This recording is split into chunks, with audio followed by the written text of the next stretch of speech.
Welcome back. In today's video, we're going to go through a question we get asked a lot in store and online. What is better for my next adventure, a pair of boots or a pair of hiking shoes? So as we mentioned at the start of the video, we get a lot of questions asking what would be the next piece of footwear for my next big adventure. Should I be going for a boot or should I be going for a shoe, which are becoming increasingly popular? The honest answer is this is not an easy black and white answer. This is definitely sitting more in the grey zone, and it will be very much down to what you intend to do and also what you've used in the past. So what we're going to do is talk about the key attributes of each first, and then we'll jump into some of the scenarios where one might be better than the other. So to start off, we get hiking boots, probably the more traditional option for those of you that are doing sort of multi-day trekking and day hikes and stuff. It's been a sort of a staple when it comes to hiking and walking footwear for a long time. The big part of it, when you come to a difference between this and a shoe, is obviously that support. We're seeing a much higher ankle cuff compared to a shoe, which is going to give our ankles more support on undulating or challenging terrain. The chance of an ankle injury in a boot is less than in a shoe because you've got that extra support, which is giving you a really good amount of support up through your ankle. We also tend to find that walking boots and hiking boots are stiffer, so they've got less flex in them, which makes them better for supporting heavy loads over a long period of time. So if you're intending to use or carry a heavy pack for a long period of time, you're more than likely going to want to be looking more towards a boot. We also find that in terms of weatherproofing, a boot tends to be slightly better, both in terms of the terrain you're walking on. If you're walking on really wet, muddy conditions or boggy conditions, a boot is going to give you more protection simply because the waterproofing on the boot comes up slightly higher because of the ankle cuff.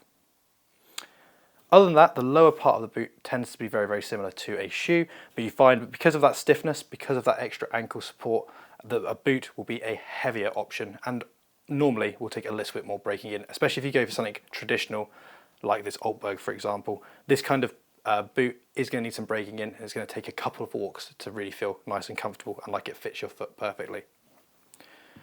Shoes, on the other hand, trade that ankle support for sort of instant out-the-box comfort. And there are obviously a few different versions of a shoe, just like with the boot, that you can take a look at. Something that's become very popular in recent years is a sort of trail running inspired hiking and trekking shoe. So we've got one here from Ultra. So as you can see, we're getting a lot more cushioning on something like this. So it's going to be slightly more comfortable straight out of the box. We're getting a lot more freedom around your ankle. So like I said, potentially it opens you up to the risk of more ankle injuries, but if you wear a shoe all the time, you should have relatively strong ankles, and certainly you will get used to it if you decide to move to a shoe entirely. If you're coming from a long-term boot user, when you're walking on sort of more challenging terrain, just bear in mind that you are going to be losing some of that support, and potentially your ankle isn't going to be as strong and used to that as someone who's been wearing shoes on that challenging terrain for a long period of time. So worth considering. We tend to find that they are a little bit more flexible, which makes them more comfortable for people that are used to wearing daily sort of trainers. And you'll find that these sort of lend themselves a bit more to sort of day-to-day life, trainers, running shoes and those kinds of things. What you're obviously losing is that ankle support. You're also going to find that you lose that higher level of weather protection. And when I say higher level, I'm not talking about the actual ability of the membrane inside, but how high up the shoe it comes. If you're walking in really boggy conditions and you put your foot into potentially a boggier environment and the water comes up to here, obviously on the boot, you're still safe, your feet are still going to be dry. If that was to happen with the shoe, the chances are that that water is going to find its way in through the big hole in the top and you're going to get a wet foot. As a trade-off though, shoes do tend to be lighter. We do have a couple of different variations. We've got something like that. We've got a more traditional hiking shoe, like the Philadelphia here, and then we've got something like an approach shoe, which tends to be a little bit stiffer and a little bit closer to the stiffness of a boot, and is normally orientated to those of you that want to do slightly more technical hikes. So if you're doing a little bit of scrambling and that kind of stuff in the summer and you want a shoe rather than a boot, then this is a great option. You do also find that a shoe is a little bit less restrictive because you haven't got that big ankle support holding your ankle in a particular position. This just gives you a slightly better range of movement. So now let's just discuss where each of these would be best suited. And this is where it becomes a little bit more challenging because my own personal preference, I tend to find that on a day hike where I'm carrying a 20 to 30 litre rucksack with realistically just the bare essentials for a day out in the mountains or a day out on the hill, I will often head towards a shoe, especially in those summer and drier months, just because it's a little bit more comfortable. You can throw it on, you can walk a decent amount of miles in it, and it's a slightly more comfortable experience when compared to a stiffer hiking boot. If, however, the weather is more challenging, we think the terrain might be more challenging, or potentially I'm carrying a heavier pack, then that's when I'll move more towards a boot, because I'm looking for that extra support and that extra structure that a walking boot will give me, especially if we're traveling over sort of off-piste Dartmoor conditions where it's very wet, very boggy, and the chance of you getting sort of water levels that are higher than a shoe can take is more likely.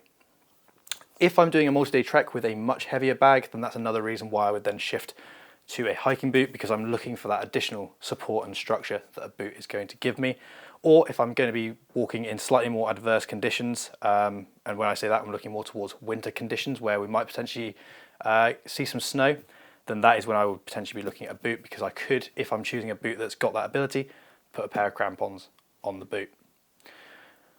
Like I said, it is a lot to do with personal preference. Some people would prefer a shoe for multi-day trekking. I prefer the extra ankle support that a shoe doesn't offer you, and I like the idea of having that extra level of waterproofing, that extra level up on the cuff, in case I find myself in a slightly more challenging situation, even just down to low-level river crossings. You know you've got a little bit of extra height on your boot to make that crossing.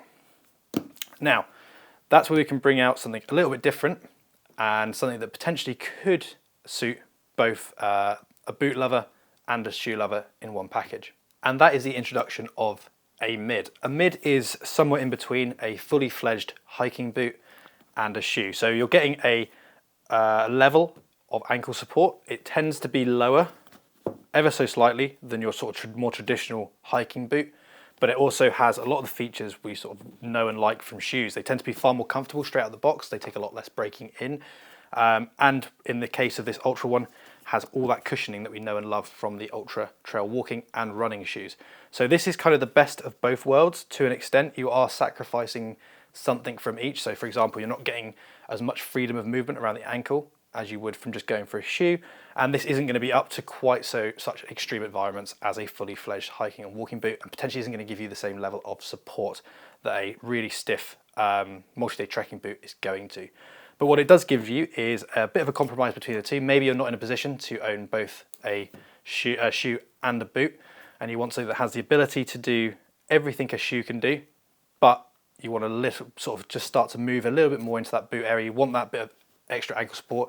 You want that slightly higher water protection from wet ground and mud, but you don't want something that's quite as heavy and as stiff and as rigid as a boot, because that really does take some getting used to, and that's where a mid could become a really good option for you.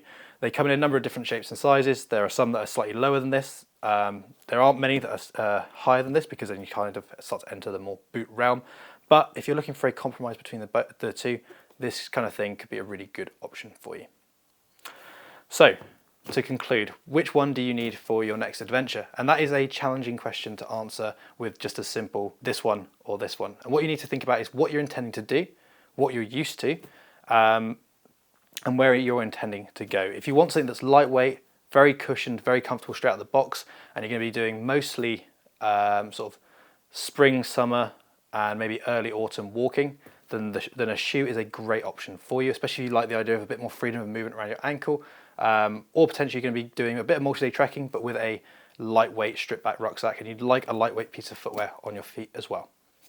If, however, you want a really good level of structure and support, potentially going to be carrying a much heavier pack over much longer distances, and you want something that is very, very versatile, it's going to be able to cope with 99% of the things you throw at it while you're out on the trail, then a boot is going to be a better option for you. It's going to give you that extra support around the ankle. It's going to give you that extra bit of weather protection in terms of how high the water can come up on the boot, and it's going to help support a heavier load far better than a softer shoe. If you're not sure and you think that you like a bit of both of those, you like the ankle support but you like the lightweightness of a shoe, the cushioning of a shoe, then a mid could potentially be a really good option for you, and it has a lot of the attributes that we know and love from a shoe, but with some of the added support and weather protection of a boot. So I hope that's helped you with your decision between a shoe or a boot, or potentially has offered you something else to consider right in the middle. If you've got any questions at all, please feel free to leave them down in the comment section below. We check it daily and we try and help where we can. And just like always, if you could like and subscribe, it really does help us out. We'll see you next time.